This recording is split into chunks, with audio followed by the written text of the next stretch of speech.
Alhamdulillah, di kesempatan pagi ini kita dimudahkan oleh Allah Subhanahu wa taala untuk duduk bersama dalam rangka tawasau bil haq dan tawasau bis sabar.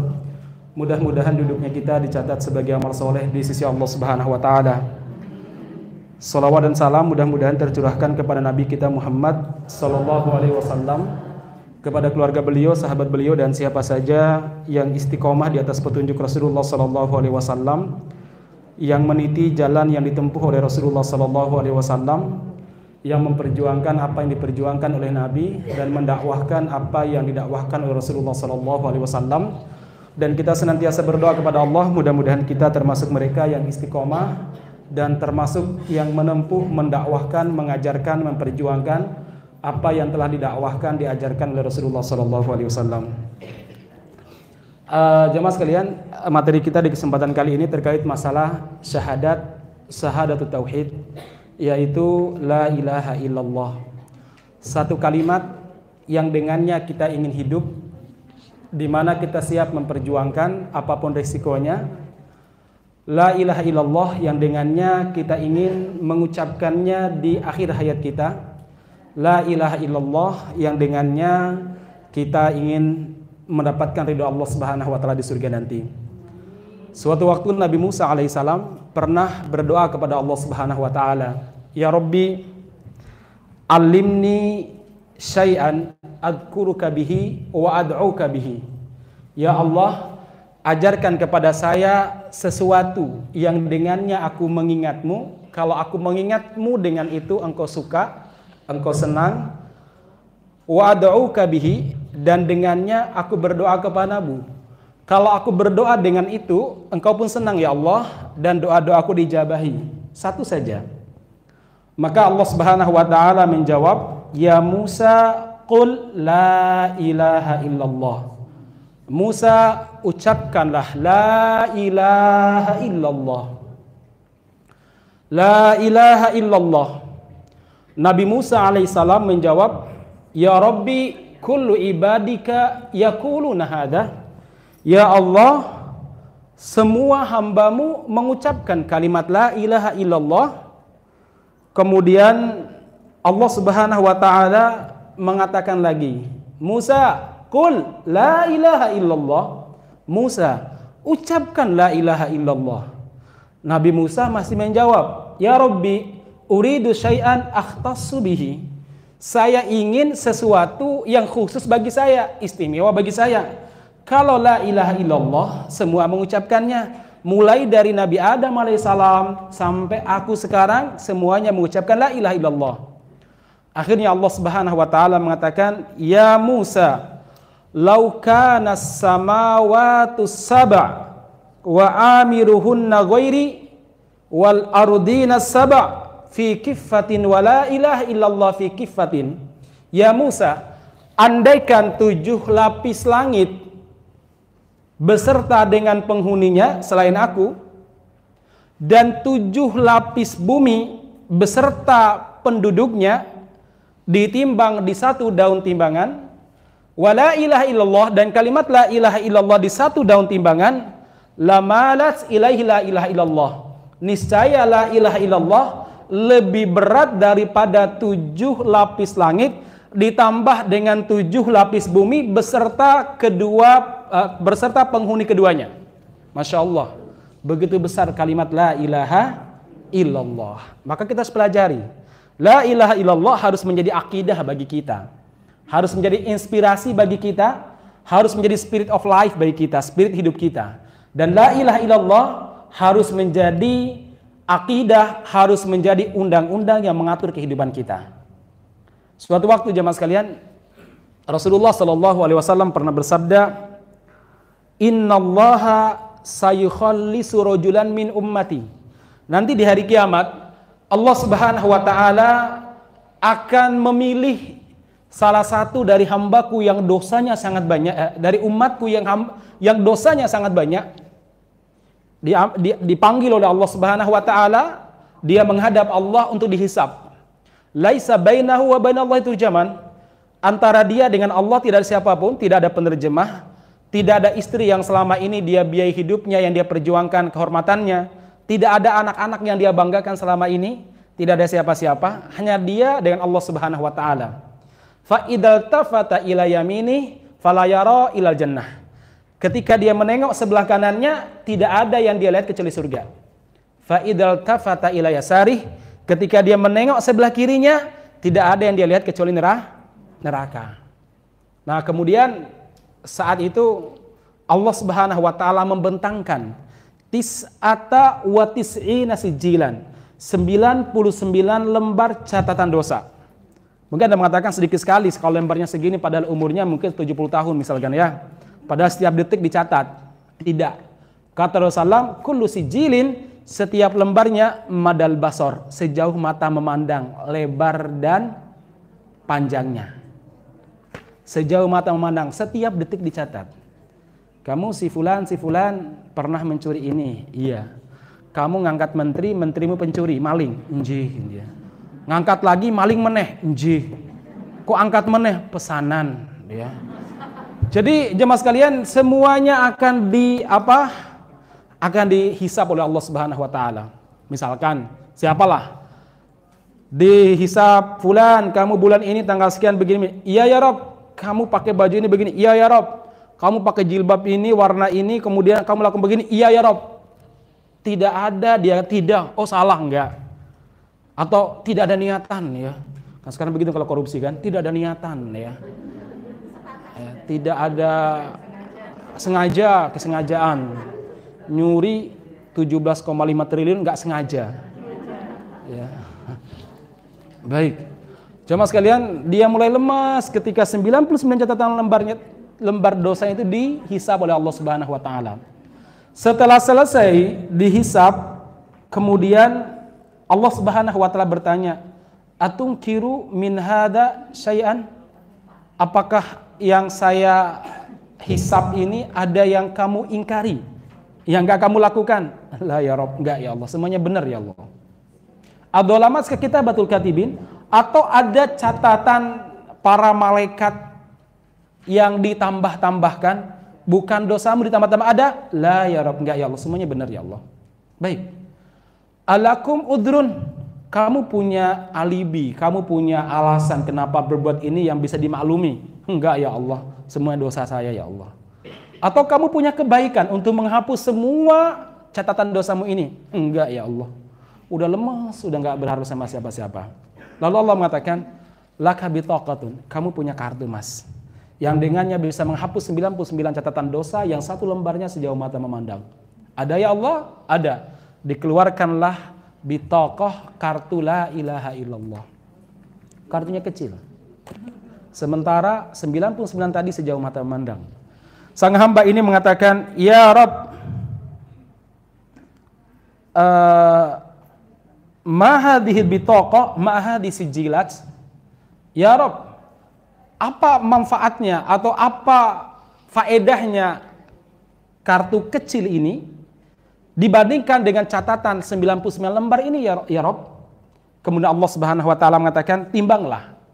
Kemudian ditimbanglah jamaah sekalian, fatudu sijilat fi kifatin wal bitaqatu fi kifatin fatasat sijilat wa tuqatil bitila fala yadkhulu ma'ismillahi syai'un.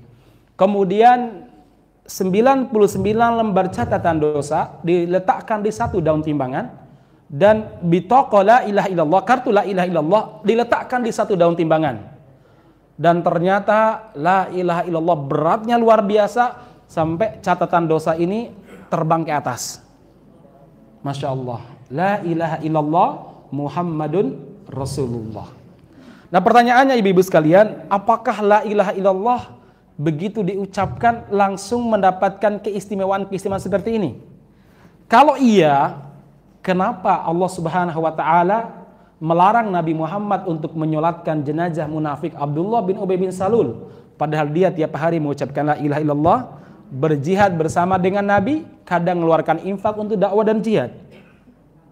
Bahkan Allah mengatakan, innal munafikina fid darkil asfali minan nar.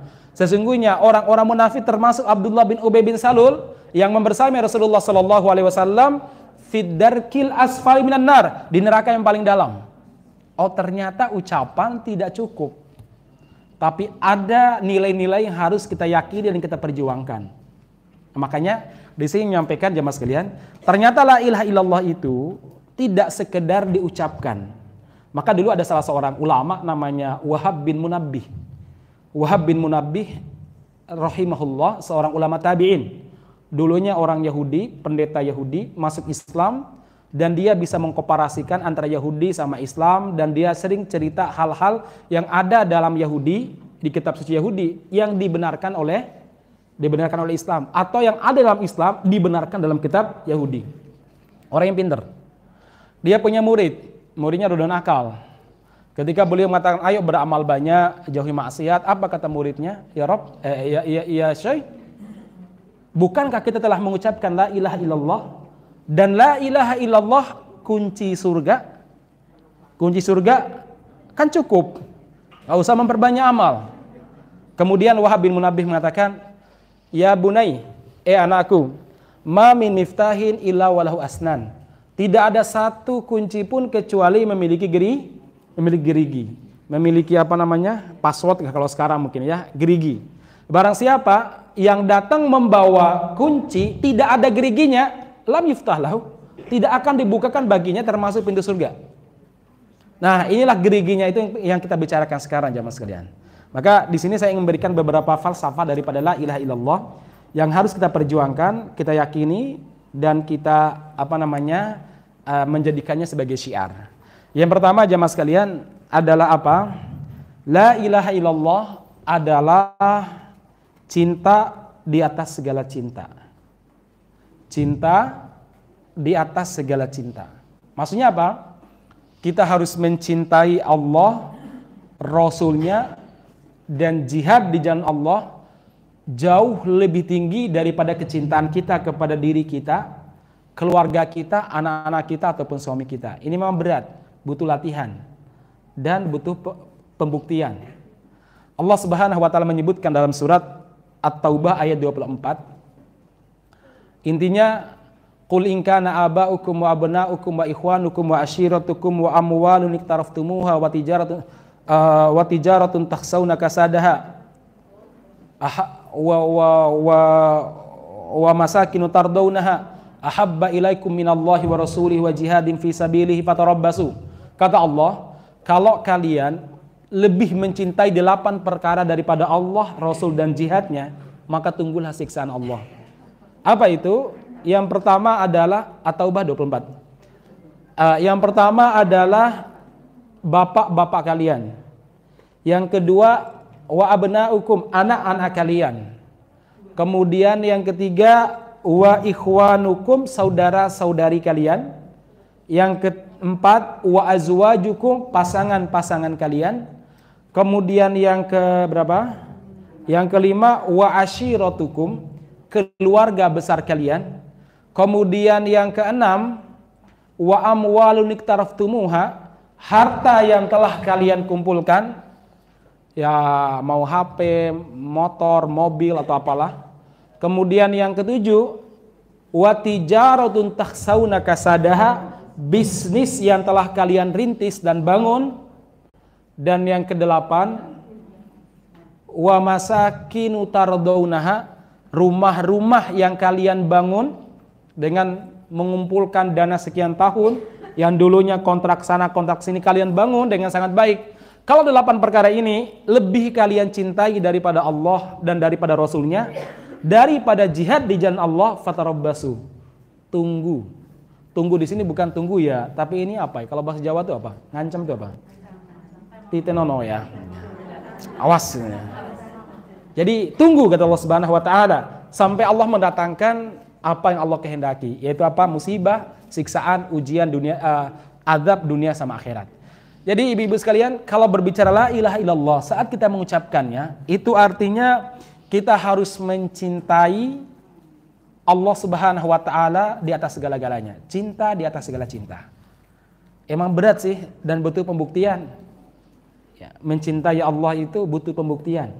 Kata Imam Ibnu Qayyim Al-Jauziyah, ulama besar, ulama Hambali, beliau mengatakan bahwa bukti kecintaan itu, kan cinta itu kan sesuatu perbuatan hati yang abstrak, tidak bisa kita ukur. Saya tanya sama ibu-ibu yang ngantuk misalkan, ibu-ibu itu cintanya sama majelis taklim berapa persen? Wah banyak Ustaz, 50%. Tapi kan itu kan sesuatu yang perkiraan, nggak bisa kita skorkan, nggak bisa bobotkan, bobotnya berapa kilo, skornya berapa misalkan ya. Tapi harus ada pembuktian. Pembuktian yang paling nampak kata para ulama adalah satu, al-infak, berinfak dengan Allah Subhanahu wa taala. Ya, ini pembuktian yang paling nampak. Yang kedua adalah al-jihadu fisabilillah, berjihad di jalan Allah Subhanahu wa taala, dan yang terakhir mencintai apa dan siapa yang dicintai oleh Allah, membenci apa dan siapa yang dibenci sama Allah Subhanahu wa taala. Ini pembuktian cinta al-wala wal bara, cinta kepada Allah ini jemaah sekalian. Buktinya ini ya. Jadi orang tuh bisa mengukur cinta sama Allah apa tidak ya. Satu, seberapa sih dia semangatnya mengorbankan harta dan jiwanya untuk Islam. Yang kedua, seberapa dia mencintai apa dan siapa yang dicintai oleh Allah, dan membenci apa dan siapa yang dibenci sama Allah Subhanahu wa taala. Ini yang berat jemaah sekalian. Maka ma'asyiral muslimin yang mudah-mudahan dirahmati Allah Subhanahu wa taala, ketika perang Badar, saat itu kan itu bukan sekedar perang fisik, tapi perang psikologis juga. Kenapa demikian?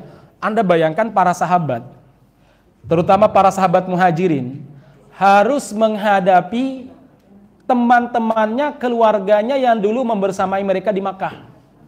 Ya, teman makannya, teman ngumbenya, kalau bahasa kita sekarang mungkin ya. Kemudian pamannya, pak adeknya, pak leknya, bahkan mungkin ayah kandungnya atau anak kandungnya, saudara kandungnya, yang saat itu berada di barisan musyrik, sementara mereka berada di barisan iman. Ini perang yang luar biasa. Nah, akhirnya pada saat itu jamaah sekalian, ada beberapa sahabat yang yang harus berhadapan dengan keluarga besarnya. Di antara sahabat tersebut adalah Abu Ubaidah ibnu Jarrah. Abu Ubaidah salah seorang sahabat yang saat itu harus menghadapi jadi Abu Ubaidah ibnu Jarrah cerita, sahabat Nabi ini. Dia bilang, pada perang Badar itu saya tidak takut kepada siapapun. Tidak takut kepada siapapun kecuali orang tua yang sudah beruban rambutnya mengejar-ngejar saya dengan semangat nantang saya. Ayo Ubaidah, ayo perang sama saya, duel sama saya. Saya lari, segan ketemu dia. Saya lari bukan karena takut, tapi saya segan dan hormat kepadanya. Kenapa? Dia dulu yang mengajari saya naik kuda, mengajari saya memanah, pegang pedang, bahkan yang nyeboin saya, yang nyuapin saya dia. Saya lari, dia kejar terus saya. Lari saya dikejar terus, ditantangnya saya. Akhirnya saya berpikir, ini bapak, ya ini orang tua, kalau dibunuh oleh mujahidin lain, saya khawatir akan membenci mujahidin lain gara-gara membunuh orang musyrik ini. Kemudian jamaah sekalian, saya pun balik ke belakang melawan dia, terjadilah dua yang sangat sengit, dan saya berhasil membunuhnya, dan terpaksa membunuhnya karena dia berupaya membunuh saya. Dia adalah Jarrah. Siapa Jarrah? Ayah kandungnya. Sementara Abu Bakar bilang, pada peperangan tersebut Abu Bakar harus berhadapan dengan anaknya Abdurrahman yang saat itu belum masuk Islam, walaupun akhirnya anaknya melarikan diri dan kemudian masuk Islam di kemudian hari. Mus'ab bin Umair harus berhadapan dengan adik kandungnya Abu Aziz bin Umair. Terus sampai kemudian adiknya berhasil ditangkap, ditawan. Demikian juga Umar bin Khattab harus berhadapan dengan pamannya, pak adeknya, dan terpaksa Umar bin Khattab radhiyallahu anhu harus membunuhnya. Singkat cerita, ini perang yang luar biasa. Masih ada yang dengan saudaranya, dengan kawannya, dengan macam-macamnya. Nah, setelah selesai peperangan, orang-orang munafik menyebarkan desas-desus. Apa kata mereka?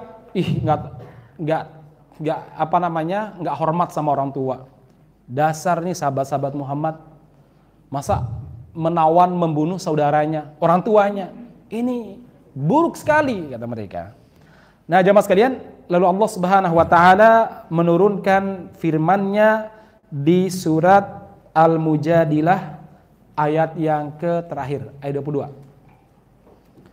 La tajidu qauman yu'minuna billahi wal yaumil akhir yuwaduna man hadallaha wa rasulah. Al-Mujadilah ayat 22. Ayat terakhir. Ya, la 22. Ya. La tajidu qauman, Muhammad, kamu tidak akan mendapatkan seorang kaum yang beriman kepada Allah dan Rasulnya kok mencintai orang yang menentang Allah dan Rasulnya. Orang beriman kepada Allah dan hari akhir tidak mungkin mencintai orang yang memusuhi Allah dan Rasulnya. Walau kanu abahum, walaupun bapaknya Abu Ubaidah, atau abnahum, atau anaknya Abu Bakar, atau ikhwanahum, atau saudaranya siapa? Mus'ab bin Umair, atau ashiratahum, atau keluarganya siapa? Umar bin Khattab radhiyallahu an. Nah, orang-orang seperti ini yang harus membenci apa yang dibenci dan siapa yang dibenci oleh Allah Subhanahu wa taala, ulaika kataba fi qulubihim iman. Orang-orang seperti ini yang dicatat imannya dalam hatinya, artinya orang mukmin. Wa ayyadahum biruhim min. Allah memberi pertolongan kepadanya dari malaikat. Allah memberikan pertolongan bersama dengan dia, itu para malaikat. Wa yudkhiluhum jannah. Allah memasukkan dia ke dalam surga yang luas, yang di dalamnya ada sungai-sungai dan dia kekal di dalamnya. Allah Subhanahu wa taala memasukkannya sebagai Hizbullah, tentara Allah Subhanahu wa taala. Ya. Allah mencintai mereka, mereka juga mencintai Allah Subhanahu wa taala. Ini luar biasa. Nah, jemaah sekalian, maksudnya begini, orang mukmin dia memandang apa yang dibenci oleh Allah harus dia benci, dan siapa yang dibenci oleh Allah harus dia benci. Bukan berarti bukan berarti nggak boleh mendakwahi, harus mendakwahinya. Apalagi kalau bukan medan perang. Kalau medan perang mah memang harus membunuh atau dibunuh. Tapi kalau di luar harus didakwahi. Yang jelas ya mas kalian, orang mukmin tidak boleh mencintai orang kafir. Menghormati boleh, membantu boleh, menolong boleh banget. Loh, bedanya apa menolong sama mencintai? Menolong itu perbuatan ini, cinta itu urusan ini. Beda. Ada seekor anjing yang kelaparan Anda kasih makan, itu namanya menolong, bukan mencintai anjing. Bisa dipahami ya? Perbedaan antara menolong sama mencintai. Yang dilarang mencintai. Ya. Baik jemaah sekalian yang mudah-mudahan dirahmati Subhanahu wa taala, inilah beratnya harus membenci apa yang dibenci Allah walaupun berat bagi kita. Itu namanya cinta di atas segala cinta. La ilaha illallah. Membenci, mencintai apa yang dicintai sama Allah. Walaupun berat, walaupun musuh kita, kalau memang dia dicintai sama Allah, dia berubah menjadi muslim misalkan, kita harus mencintainya. Pada perang Uhud, Nabi Muhammad SAW menyaksikan jenazah pamannya, Hamzah bin Abdul Muthalib. Beliau menangis dan belum pernah beliau menangis dan sedihnya sebagaimana itu. Kenapa? Melihat jenazah pamannya dimutilasi. Jadi singa padang pasir ini dimutilasi. Hidungnya diiris, dua telinganya diiris, dijadikan kalung oleh Hindun. Hindun siapa Hindun? Ibu mertuanya Rasulullah SAW. Iya. Kemudian istrinya Abu Sufyan yang saat itu masih musyrik. Kemudian nggak cukup sampai di situ, dadanya dibelah, jantungnya dicopot, dikeluarkan, dikunyah-kunyah oleh Hindun. Pelaku pembunuhan, pelaku mutilasi adalah Wahsy. Yang diiming-imingi oleh Hindun, dia akan dibebaskan dari perbudakan. Nabi Muhammad nangis luar biasa, sedihnya luar biasa. Itu terjadi tahun 3 Hijriah, perang Uhud. 5 tahun kemudian, yaitu pada tahun 8 Hijriah, Nabi Muhammad menaklukkan kota Makkah. Semua orang Makkah dikumpulkan dalam keadaan berlutut. Lantas beliau bersabda, "Ayuhan nas, ma antum tadunnun anni fa'ilum bikum." Kira-kira menurut kalian hukuman yang pantas saya berikan kepada kalian apa? Kalian membunuh sahabat-sahabatku, mengusir aku, menyakiti aku, kemudian melempar aku pakai batu, pakai kotoran dan sebagainya dulunya. Berperang 3 kali, perang besar, Badar, Uhud, Ahzab. Ini perang perang yang dilancarkan oleh orang musyrik kepada kaum muslimin di kota Madinah. Kira-kira kalian pantasnya dapat apa dari saya? Mereka diam lama. Nabi bertanya lagi, kira-kira kalian saya berikan hukuman apa? Diam. Kemudian mereka menjawab, ya Muhammad, anta akhun karim, ibnu akhin karim, khairan fa khairan, khairan fa khairun. Muhammad, kamu adalah saudara kami yang mulia, putra dari saudara kami yang mulia. Kamu pasti memberikan terbaik kepada kami dan yang baik, wahai Muhammad. Akhirnya Nabi Muhammad mengatakan, la tathribal yaum, idhabu wa antum tulaqa. Hari ini tidak ada dendam. Masya Allah ya. Pulanglah kalian ke rumah kalian masing-masing. Kalian bebas, tidak ada perbudakan dan tidak ada tawanan, tidak ada tebusan tawanan. Bebas kalian. Masya Allah. Sujud syukur dan akhirnya yadkhuluna afwaja. Masuk ke agama Islam secara berbondong-bondong. Masuk Islam mereka. Illa, kecuali entah 15 apa 17, saya belum memastikan. Sekitar 15 orang, mereka tidak ada amnesti. Tidak ada apa? Ampunan. Kenapa? Jahatnya luar biasa. 1, 2, 3. Nomor 3 adalah Wahsy yang memutilasi Hamzah. 6, 7, 8. Nomor 8 Hindun yang mengiming-imingi Wahsy dan membuat kalung dari hidung sama telinganya Hamzah. Jemaah sekalian, akhirnya mereka ini rata-rata bersembunyi, melarikan diri. Kata Nabi, tangkap mereka, bunuh mereka walaupun bergelantungan di kain kiswah Ka'bah, walaupun mereka memeluk Hajar Aswad, bunuh mereka Rasul. Akhirnya ada yang bergelantungan di kain kiswah Ka'bah, dipenggal kepalanya, ada yang melarikan diri dan sebagainya. Ya, kemudian jemaah sekalian, ada seorang laki-laki, dia lari dengan cepat sampai ke pinggir pantai di kota Makkah. Disusul oleh istrinya. Istrinya bilang, mas, ayo kita pulang ke Makkah. Enggak ada tempat berlari lagi. Nanti Rasulullah akan mengejar kita. Terus bagaimana? Saya baru saja mendengar Rasulullah bersabda, siapa yang mengucapkan la ilaha illallah, semua kesalahannya dimaafkan dan semuanya dosa diampuni. Apa iya toh, Dek? Iya. Ayo pulang ke kota Makkah.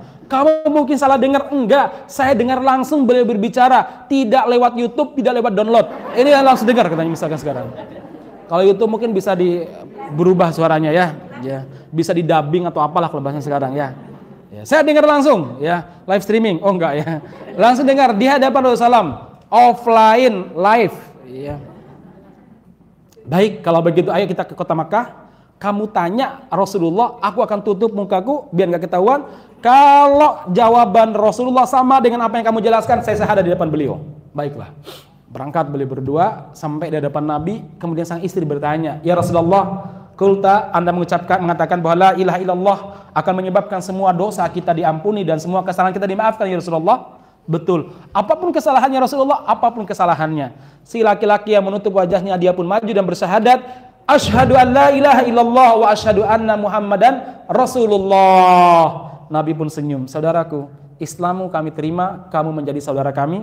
Kamu akan kami bela dan kami cintai sebagaimana kami bela dan mencintai diri kami sendiri. Itulah la ilaha illallah. Tapi siapakah kamu? Ya Rasulullah, Anda tidak mengenal saya? Tidak. Bukalah wajahmu. Dibukalah wajahnya, merah padam muka Nabi sambil mengepal tangannya. Ini orang di DPO malah syahadat di hadapan aku, kata Nabi. Diam lama Nabi Muhammad. Siapa dia? Wahsy. Ya. Setelah itu Allah mengingatkan Nabi Muhammad SAW. Qul ya ibadiyalladzina asrafu ala anfusihim la taqnatu min rahmatillah innallaha yaghfirud dzunuba jami'a. Allah pun menjelaskan, mengingatkan Nabi dengan ayat ini. Qul, Muhammad sampaikan kepada siapapun, termasuk kepada Wahsy, sesakit apapun hati kamu sama Wahsy. Apa itu? Ya ibadiyalladzina asrafu ala anfusihim. Wahai hamba-hambaku yang melampaui batas, yang banyak melakukan dosa, yang banyak melakukan kesalahan, la taqnatu min rahmatillah. Jangan pernah kalian berputus asa dari rahmat Allah. Sesungguhnya Allah mengampuni semua dosa. Mintalah ampun kepada Allah Subhanahu wa taala. Kemudian Nabi Muhammad harus menyampaikan ayat tersebut kepada Wahsy. Berat sekali. Ini orang yang harusnya dibunuh, menyakitkan sekali. Mau tidak mau beliau harus mencintainya. Dalam waktu 1-2 hari harus berubah. Kemudian jamaah sekalian, Rasul mengatakan, Wahsy, Islammu kami terima, tapi satu permohonan saya. Apa ya Rasulullah? Saya akan melakukannya. Selama saya hidup, wahai Wahsy, jangan pernah mukamu tampak di hadapan saya. Kenapa ya Rasulullah? Karena setiap kali saya melihat wajahmu, saya teringat jenazah Hamzah yang kamu mutilasi, yang kamu perlakukan dengan sangat buruk, wahai Wahsy. Siap ya Rasulullah. Semenjak itu Wahsy nggak berani berhadapan dengan Nabi. Kalau ketemu Nabi, lihat dari jarak jauh, dia segera mencari tempat lain. Kalau ini Nabi Muhammad berada di hadapan dia langsung nundukkan mukanya. Itu Wahsy sampai Nabi Muhammad wafat. Maksudnya begini, Nabi harus mencintai Wahsy walaupun musuh kebuyutan. Kenapa? Karena la ilaha illallah yang dia ucapkan. Cinta di atas segala cinta. Ya kudu ngono, Bu, ya. Mau gimana lagi? Itulah syahadatnya sekalian. Walaupun dia orang Afrika, orang Negro, walaupun dia orang Amerika, kalau dia muslim harus kita bela. Walaupun dia tetangga kita, bahkan saudara kita, kalau dia kafir, apalagi menampakkan kebencian terhadap Islam, maka haram bagi kita untuk mencintainya. Nggak boleh. Ya. Inilah cinta di atas segala cinta. Ya. Baik, yang kedua jemaah sekalian, falsafah la ilaha illallah yang kedua adalah apa? Taat tanpa tapi, pasrah tanpa protes. Taat tanpa tapi, pasrah tanpa protes.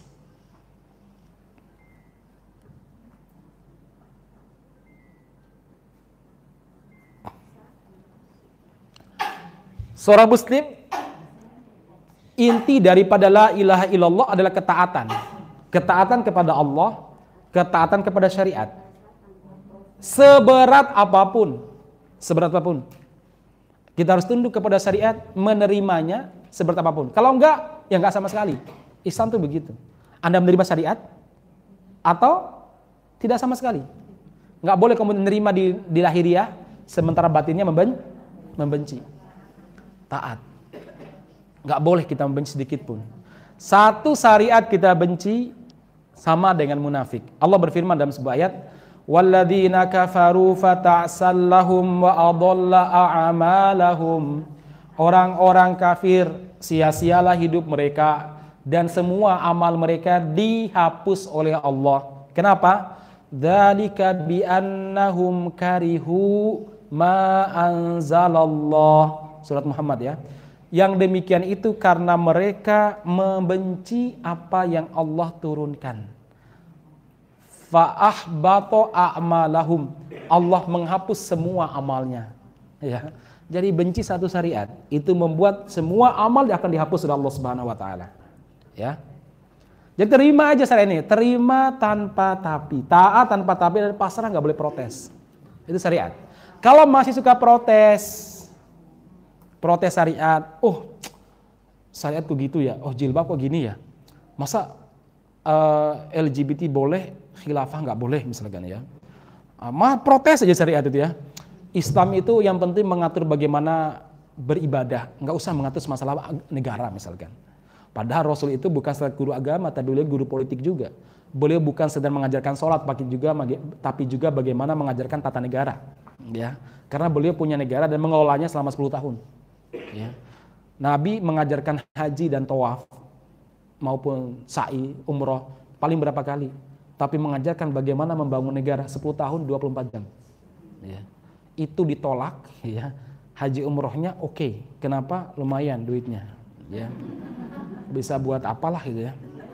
Dan jemaah sekalian, nggak boleh begitu. Muslim itu terima tanpa tapi, pasrah tanpa protes. Kalau masih protes, itu namanya Muslim Protestan. Betul, Muslim Protestan. Muslim suka protes. Allah Subhanahu wa taala menggambarkan, maksudnya munafik maksudnya. Wa idza, surat An-Nisa 61 ya. Wa idza qila lahum ta'alu ila ma anzalallah wa ila ar-rasul ra'aital munafiqina yasudduna anka sududa. Jika kamu mengajak manusia, ayo kita berhukum kepada syariat Allah dan kepada apa yang Allah Subhanahu wa taala turunkan. Ya. Diklik sampingnya, volumenya. Sampingnya. Kiri kanannya, klik.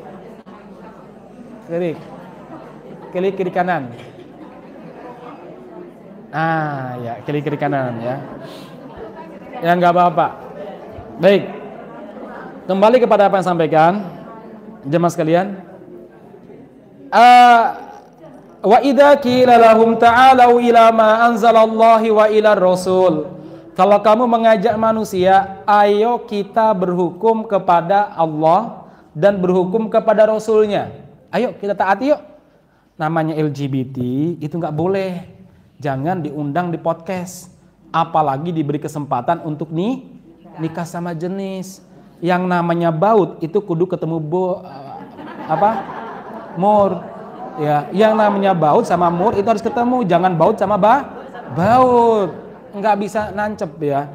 Ya, harus baut sama mur misalkan ya. Oh enggak, baut sama baut. Oh itu tentang syariat. Dulu Nabi Allah Subhanahu wa taala Lut diutus untuk orang-orang seperti ini karena mereka menolak, dihukum dengan cara yang sangat mengerikan. Diangkat perkampungan mereka setinggi-tingginya, lalu dibalik sama Allah Subhanahu wa taala, lalu dilempari pakai batu musawwamatan yang tertulis namanya. Siapa namanya? Namanya tahulah Uhuter atau apa siapalah dilempar ya. Siapa namanya? Yones atau apalah dilempar. Itu adalah namanya batunya itu. Bagi pelaku LGBT dilempar, lesbi maksudnya, lesbi dan gay. Dilempar oleh Allah Subhanahu wa taala. Nah, makanya kata Ibnu Abbas radhiyallahu anhu, orang yang melakukan perbuatan tersebut, nikah atau belum nikah, cara hukumannya adalah apa? Kalau dia masih ngeyel, dibawa ke tempat yang tinggi, lempar pakai tempat tinggi. Ya, mungkin kalau di Solo mungkin bawa ke Paragon. Kenapa? Karena itu merusak. Lebih merusak daripada zina. Itu rusaknya ngeri sekali. Logika merusak. Mohon maaf, penyakit kelamin yang muncul dari sini. Lah gimana? Lubang surga ditinggal, cari lubang jamban WC ini ya. Paham ya? Lubang tai ya. Ini ngeri nih. Itu satu. Bahkan tidak ada yang lebih banyak menyebarkan penyakit kelamin kecuali ini. Dan paling parahnya lagi, ini kalau sakit. Kalau sakit HIV AIDS itu yang biaya negara coba. Dari mana? Dari pajak kita yang seharusnya buat bangun bangun rumah sakit, buat bangun sekolah atau buat aspalkan jalan, akhirnya buat mereka. Taruhlah misalkan, gak usah banyak-banyak. Per negara, taruhlah Indonesia. Yang kena penyakit kelamin gara-gara itu, misalkan, taruhlah gak usah banyak. 5 juta saja. Misalkan ya, 5 juta ini, udah kurang terlalu banyak. Oke, 1 juta. 1 juta dibiayai sama negara. Biaya mereka per bulan, gak usah banyak-banyak. 500.000 saja. 500.000 aja biaya pengobatan macam-macam. 500.000 kali 1 juta, udah berapa tuh? Ya, luar biasa aja mas kalian. Makanya ngeri sebenarnya seperti ini. Udah begitu, membuat populasi sebuah negara berkurang.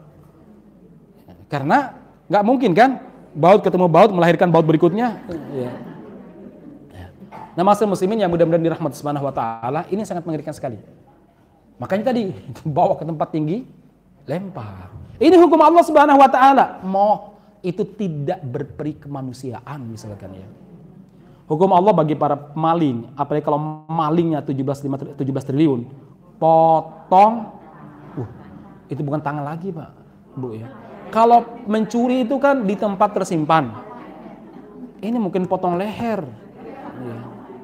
Karena lebih mengerikan, ini kejahatan umum, bukan merugikan satu orang, tapi merugikan jutaan orang misalkan, bukan potong masa tahanan, ya.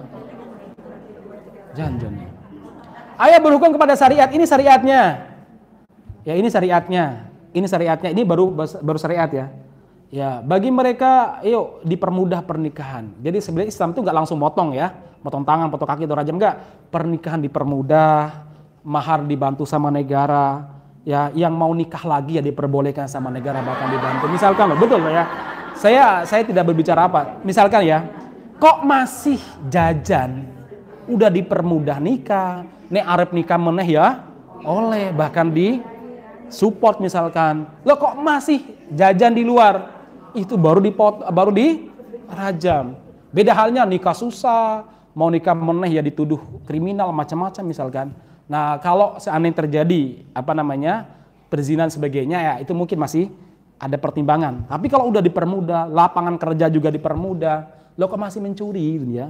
Nah ini beda halnya kalau lapar, susah kerja, macam-macam, kok mencuri? Itu belum tentu potong tangan berlaku. Belum tentu. Sebagian pada zamannya Umar, masa-masa berat, pekerjaan susah, kehidupan susah, orang-orang mencuri, Umar tidak melakukan hukum potong tangan. Kenapa? Karena memang masyarakat lagi susah. Jadi syariat itu indah sebenarnya, bukan kejam. Ada nilai-nilai yang dipertimbangkan. Ya. Ada nilai-nilai yang dipertimbangkan. Nah makanya masyarakat muslimin yang mudah-mudahan dirahmati Subhanahu wa taala. Jadi sekali lagi, kalau ada orang yang diajak berhukum kepada syariat, ya bagaimana perempuan harus pakai jilbab, bukan sekedar saat menemui pejabat Saudi pakai jilbab, ya. Itu loh kepak sayap. Masyarakat muslimin, seharusnya begitu. Kok tidak mau memakai syariat bakal dianggap, kalau Anda mau menegakkan syariat, sana ke gurun pasir, hidup sama kadal gurun sana, ya. Kadrun, ya. Hidup sama unta gurun sana, ya. Kok begitu caranya? Allah mengatakan ra'aital munafikin, ini orang munafik. Yasudduna angka sududa, berupaya untuk menghalang-halangi kamu. Jadi nggak boleh. Muslim itu sami'na wa ata'na, kata Allah Subhanahu wa taala. Kami dengar dan kami taat semaksimal kemampuan kita. Bukan sami'na wa mikir-mikirna dan sami'na wa musyawarah sebenarnya. Sami'na wa ata'na aja Mas. Ini muslim menerima syariat, pasrah bongkoan terhadap syariat. Ada cerita sebagai penutup. Jadi jemaah sekalian, dulu ada orang-orang musyrik. Mereka berkumpul kurang lebih 25 orang, dikumpul Darun Nadwah. Tahun 10 kenabian. Sudah 10 tahun Nabi jadi nabi, dan sudah 10 tahun mereka berupaya menghalangi dakwah, tapi gagal terus. Ini gimana Muhammad? Semakin hari pengikutnya semakin banyak. Semakin hari semakin banyak orang tertarik, baik dari kalangan ekonomi tinggi, kalangan ilmuwan, sampai kalangan budak. Banyak sekali. Kita sudah membunuh para sahabatnya sebagian, seperti Ammar dan Yasir sama Sumayyah suami istri dibunuh. Tetap saja mereka beriman, gak kapok-kapok. Kita siksa mereka tetap beriman. Ada sahabat seperti Abdurrahman bin Auf digulung sama pakai tikar oleh pamannya, digantung balik, kepala di bawah, kaki di atas, lalu dari bawah dibuatkan asap sehingga berkesusahan bernapas. Ya, ngeri sekali, ya. Kemudian ada sebagian sahabat yang seperti Khobbab bin Arad disiksa dengan sangat kejam oleh keluarganya. Diambil kayu besar, diikat seperti orang lagi bakar kambing guling, kemudian diguling-guling di bawah bara, sampai bara itu mati karena tetesan lemak dari punggung beliau. Ngeri sekali. Tapi kok gagal terus ya? Kita penjara mereka, kita isolasi mereka, dan kita boykot selama 3 tahun. Dari tahun 7 kenabian sampai tahun 10 kenabian. Mereka susah makan, tetap aja beriman banyak. Kita sudah membunuh karakter Nabi Muhammad. Kita bilang Muhammad dusta, malah ada yang datangi Muhammad malah beriman dia. Kita bilang Muhammad begini-begini, malah beriman sama Muhammad. Kan banyak cerita sebenarnya. Ada orang Badui datang dari luar kota Makkah, lalu orang-orang musyrik mengatakan, Badui, di Makkah ada namanya Muhammad. Hati-hati, jangan dengerin dia. Dia punya mantra, dia punya jin. Kalau dia mendekati kamu, dia akan bisa memisahkan kamu dengan istrimu, memisahkan kamu dengan keluargamu, dan kamu akan membenci tradisi nenek moyangmu. Wahai Badui, jangan jumpa sama Muhammad. Malah penasaran si Badui ini. Ya, kemudian dia ketemu sama Nabi Muhammad. Lantas dia mengatakan, udah selesai tuh jamnya? Ya, belum selesai ini, masih 5 menit ya. Baik, singkat cerita jamaah sekalian, si Badui malah berjumpa dengan Nabi Muhammad. Dia berharap la'ali ataki Muhammad, dan mudah-mudahan saya berjumpa Muhammad, berjumpa beneran. Dan Nabi Muhammad pun menyampaikan salam, Assalamualaikum warahmatullahi wabarakatuh. Kemudian saat itu belum ada larangan salam kepada orang kafir. Salam kita itu luar biasa loh. Ini sebuah doa, belum pernah tergantikan dengan salam jenis manapun. Nggak bisa diganti dengan sampurasun, pripun kabare, kemudian good night, good evening, atau bahkan bahasa Arab sobahul khair, masaun nur, dan sebagainya. Nggak bisa diganti dia. Akhirnya assalamu, semoga kamu selamat. Ini doa yang luar biasa. Selamat dari sakit ini, selamat dari sakit itu, selamat dari hutang, selamat dari janda muda, selamat dari apalah namanya. Maksudnya selamat tidak jadi janda muda ya, dan lain sebagainya. Kemudian jemaah sekalian ini salam. Kemudian barokah, semoga kamu berkah. Ya, rahmat, semoga rahmatmu ada, dan lain sebagainya. Ini doa yang luar biasa. Akhirnya Badui ini begitu mendengar Nabi Muhammad salam, dia bilang, maqalahal Arab. Ini kalimat belum pernah diucapkan sama orang-orang Arab ini. Jadi kalau ada yang mengatakan bahwa salam itu budaya Arab, ini nggak paham sejarah ya. Ya, maqalahal Arab ini belum pernah diucapkan sama orang Arab, karena orang Arab kalau jumpa sobahul khair, masaun nur, lailatun sa'idah, atau apalah bahasa-bahasa gaulnya mereka. Nah, jamaah sekalian, dia bilang, anta Muhammad, kamu yang namanya Muhammad itu wahai saudaraku. Naam, ya saya Muhammad. Oh, anta taz'umu ka'annaka nabi, kamu yang ngaku-ngaku sebagai nabi itu, kata orang-orang. Ana nabiullah, saya nabi mas, ya. Wa in kadzabuni, walaupun mereka itu menolak dan mendustakan saya. Oh begitu. Dia lihat wajah Nabi Muhammad dari ujung rambut sampai ujung kaki, dari ujung kaki sampai ujung tangan misalkan ya. Dia lihat, lantas dia bilang, wallah, demi Allah, lasta biwajhin kadib. Wajah kamu bukan wajah pendusta. Asyhadu an la ilaha illallah wa asyhadu annaka rasulullah. Masya Allah, masuk Islam belum dengar ceramah, baru dengar salam dan lihat wajah Nabi. Gagal mereka ini. Akhirnya apa jamaah sekalian, mereka bilang, ayo kita nemui Abu Thalib. Abu Thalib paman Nabi Muhammad. Kita buat semacam MOU dengan Muhammad, supaya Muhammad tidak lagi mengganggu tradisi kita, budaya kita, cara beribadah kita, Tuhan kita tidak membodoh-bodohi logika kita. Oke, nemui Abu Thalib. Abu Thalib sedang sakit, mereka izin masuk, diizinkan. Lantas mereka setelah basa-basi, mereka bilang begini, ya Abu Thalib, ya. Iya, kenapa? Kata Abu Thalib. Kami datang karena engkau tokoh kami, orang yang kami dengar, tetua kami. Terus agar engkau mendamaikan kami dengan Muhammad. Apa yang kalian inginkan dan apa yang kalian laporkan? Muhammad mengkritik budaya kami, budaya zinanya, budaya mabuknya, budaya judinya, budaya nyembah berhalanya dikritik, termasuk budaya korupsinya, macam-macam dikritik. Ya, Muhammad mengkritik cara beragama kami, membodoh-bodohi cara berpikir kami, mengkritik Tuhan kami, dianggap Tuhan kami itu nggak bisa bicara, emang nggak bisa bicara gitu ya. Ya kemudian dan sebagainya. Oh masih banyak lah. Mereka tuh kadang kalau punya Tuhan banyak koleksinya. Di rumah ada Tuhan, nanti di kebun ada Tuhan. Iya. Nanti kalau pergi keluar kota ketemu batu yang unik bagus, dibawa pulang, dimandiin, dikasih minyak wangi, diikat pakai kain putih, lalu nanti dikasih nama. Siapa namanya? Namanya misalkan Luhuters atau apalah namanya ya. Nah misalkan ya, wahai disembah ya. Kadang kalau mereka punya imajinasi, oh Tuhanku, aku pingin Tuhanku hidungnya panjang kayak gajah, tubuhnya kayak manusia misalkan ya. Ganesha ya. Dia akan buat apa namanya, buat adonan roti, dibuat, ditata gitu ya. Maka Tuhan orang di luar Islam itu hasil imajinasi mereka sebenarnya. Hanya Allah bukan imajinasi. Kenapa? Karena Allah mendefinisikan dirinya. Lam yalid wa lam yulad wa lam yakul lahu kufuwan ahad. Nah nanti kalau 2-3 kali didoain kok nggak pernah dikasih ya apa namanya, apalah nama Tuhannya tadi ya. Aku minta supaya aku segera dapat jodoh gitu ya. 3, 4, 5 bulan nggak dapat jodoh, itu Tuhan diambil, dimasak, dimakan ya. Nah dikritik sama Nabi Muhammad. Terus mau kalian apa, kata Abu Thalib? Maunya kami Muhammad mau nggak usah mengkritik budaya kami dan jangan menawarkan tradisinya, maksudnya syariat Islam. Kami akan membebaskan Muhammad sholat di depan Hajar Aswad semaksimalnya, mau guling, mau apa terserah. Muhammad nyaman dengan ibadahnya, kami nyaman dengan kesyirikan kami, maksiat kami. Ini namanya toleransi. Itu kata-kata dan mantra setan, ya. Ya. Itu membuat kita nggak bisa amar ma'ruf nahi mungkar itu.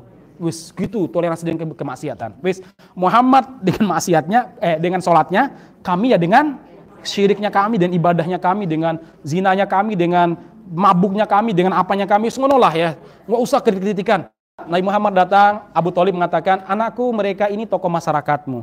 Mereka melaporkan kamu begini-begini dan menawarkan kalau kamu diam tidak mengkritik, mereka akan membiarkan kamu sholat depan Hajar Aswad sepuasmu.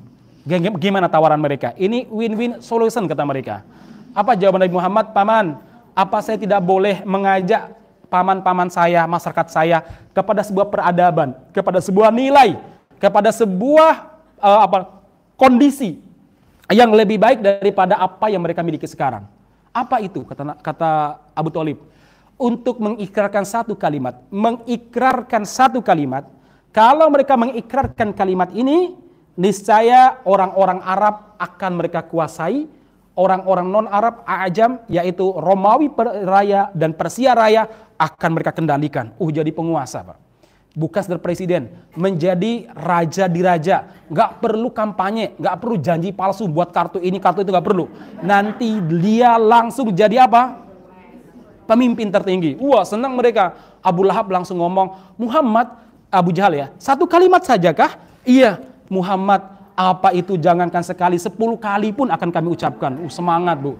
Biasa orang kalau bicara dunia tuh matanya langsung hijau ya. Tapi kalau diajak pengajian belum selesai, tasnya ditutup, ya buku-buku dimasukin itu ya, dan lain sebagainya. Baik. Ya. Lanjut. Saya juga mau ngajar ya. Saya harus ngisi materi kuliah ini ya. Baik. Begitu kan ya? Iya, diajak pengajian belum rampung ya. Ustadz masih ngomong semangat, udah dimasukin bukunya ya. Singkat cerita aja mas kalian. Akhirnya Abu Jahal mengatakan, Muhammad jangankan sekali, la'tiyanaka serta masalia, 10 kali pun akan kami ucapkan Muhammad. Betul? Betul. Mereka tahu Muhammad kalau berjanji pasti dipenuhi. Kalau berkata pasti benar. Wah, 1 kali tok loh. Bisa menjadi penguasa jagat raya loh. Maksudnya penguasa Makkah, Madinah dan penguasa Arab loh ya. Nabi Muhammad mengatakan, Qulu la ilaha illallah. La ilaha illallah. Mereka tercengang kayak gimana, takut, khawatir. Apa kata mereka? Kata-kata mereka diabadikan oleh Allah dalam surat Shad ayat 5 dan ayat 6. Allah mengatakan, bukan 5-6 ya, 5 dan 6 ya. Aja'alal alihata ilaha wahida inna hadza la syai'in ujab. Bagaimana ini Muhammad? Tuhan yang banyak harus kami tinggalkan dan kami hanya boleh pasrah kepada satu Tuhan. Lata, Uzza, Manat, Hubal harus kami tinggalkan. Ini gimana ini Muhammad? Kata mereka, tradisi kami yang kami wariskan turun-temurun yang sudah mendarah daging. Tahu darah daging Bu? Darah campur daging diaduk-aduk bukan? Ya, itu darah ini. Daging kalau lepas yang keluar darah menyatu banget dalam kehidupan kami, harus kami tinggalkan dan kami hanya boleh pasrah bongkoan kepada syariat Tuhannya Muhammad, syariat Islam. Emoh kata mereka. Ogah Muhammad ngene wae, goyirha, ganti. Janganlah ilah illallah. Kami pasti mengucapkan. Apa kata Nabi? La, tidak. Andaikan kalian congkel itu matahari, kalian letakkan di tangan kanan saya, dan kalian congkel itu bulan, kalian letakkan di tangan kiri saya. Artinya saya menjadi penguasa jagat raya dengan syarat saya harus mengganti la ilaha illallah lan af'al abadan. Selama-lamanya tidak akan saya lakukan. Kalau bahasa Inggrisnya, sampai untukmu garing kelambi mosowe dulu deprok di hadapan saya untuk mengganti la ilaha illallah. Ora bakalan mas ya. Bahasanya sekarang begini ya. Marah mereka. Lanastumannaka wa ilahakal ladzi amarka biha. Kami akan mengumumkan permusuhan kepadamu dan memusuhi Tuhanmu yang menyuruh kamu membawa la ilaha illallah. Pergi tanpa pamit. Kenapa mereka tidak mau mengucapkan la ilaha illallah? Orang Arab tahu ketika mengucapkan la ilaha illallah, semua bentuk sesembahan, semua tradisi, budaya yang tidak sesuai dengan ajaran Islam harus ditinggalkan. Walaupun keputusan DPR MPR nggak boleh ya, harus taat dan tunduk hanya kepada siapa? Allah Subhanahu wa taala. Itu namanya taat tanpa tapi, pasrah tanpa protes. Ya, tunduk tanpa syarat. Ya, itu muslim. Barakallahu fikum majma'in. Mohon maaf, saya ini jadwal ngisi kuliah ya. Jadwal ngajar ya. Subhanakallahumma rabbana bihamdika asyhadu an la ilaha illa anta astaghfiruka wa atubu ilaik. Jangan belum rampung Bu, masih ada yang lain. Masih ada loyalitas tanpa batas, masih. Kapan-kapan kita sambung ya. Demi apa? Demi membenarkan la ilaha illallah kita ya. Assalamualaikum warahmatullahi wabarakatuh.